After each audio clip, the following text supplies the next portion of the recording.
السلام علیکم ورحمۃ اللہ وبرکاتہ۔ میں ہوں نور علی اور آپ دیکھ رہے ہیں noorelasani یوٹیوب چینل۔ امید ہے آپ سب خیریت سے ہوں گے۔ چلتے ہیں ویڈیو کی طرف۔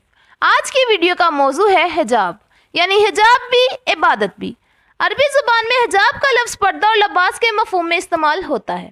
جدید دور میں سکاف اور عبایا عورت کو تحفظ فراہم کرتا ہے۔ خواتین عبادت کے لیے خاص طور پر سکاف اور عبایا کا استعمال کرتی ہیں۔ حجاب مسلم معاشرے میں پاکیزگی اور حیا و تقدس کے تحفظ کا ذریعہ ہے۔ حجاب کے بارے میں کئی ایک نقطۂ نظر سامنے آتے ہیں، کچھ اس کے حق میں، کچھ مخالف۔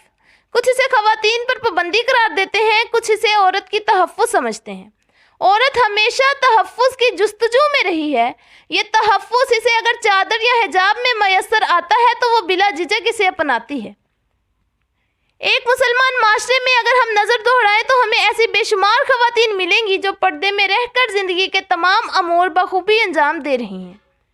ویڈیو میں آگے بڑھنے سے پہلے اگر آپ نے ہمارے چینل noorelasani کو سبسکرائب نہیں کیا تو کر دیجیے اور ساتھ ہی بیل آئیکن کو پریس کر دیجیے تاکہ مزید ویڈیوز کا نوٹیفیکیشن آپ کو بر وقت ملتا رہے۔ ملکہ ریاض کہتی ہیں، گزشتہ چند برسوں سے خواتین میں حجاب اور عبایا پہننے کا رجحان زیادہ نظر آ رہا ہے۔ اس حوالے سے پردے والی خواتین ہی نہیں بلکہ اکثر خواتین شوقیہ پہنے ہوئے بھی نظر آتی ہیں۔ مغربی ممالک میں حجاب کو اسلامی ثقافت سمجھ کر اس پر تنقید کی جاتی ہے۔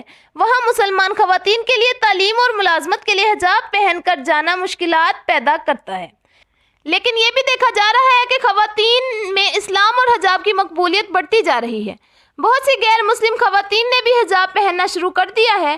اس کی وجہ یہ ہے کہ حجاب عورت کی عزت و ناموس کی حفاظت کی علامت ہے۔ خواتین عبادت کے لیے سکاف اور عبایا کو خصوصی اہمیت دیتی ہیں۔ سکاف اور عبایا آج ہر طبقہ فکر سے تعلق رکھنے والی خواتین کی اولین پسند بن چکے ہیں۔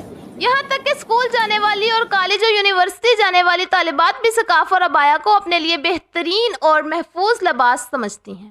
آخر میں آپ کے لیے ایک پیغام ہے۔ کرونا وائرس نے یہ بات ثابت کر دی ہے کہ جو عورت ماسک میں سانس لے سکتی ہے وہ نقاب میں بھی لے سکتی ہے، اور جو شخص 3 مہینے دکانیں اور کاروبار بند کر سکتے ہیں وہ نماز کے لیے آدھا گھنٹہ بھی دکانیں اور کاروبار بند کر سکتے ہیں۔ ویڈیو اچھی لگی تو اس کو لائک کریں، کمنٹ کریں اور زیادہ سے زیادہ شیئر کریں۔ اگلی ویڈیو تک ہمیں دیجیے اجازت۔ اپنا بہت سارا خیال رکھیے گا۔ اللہ حافظ۔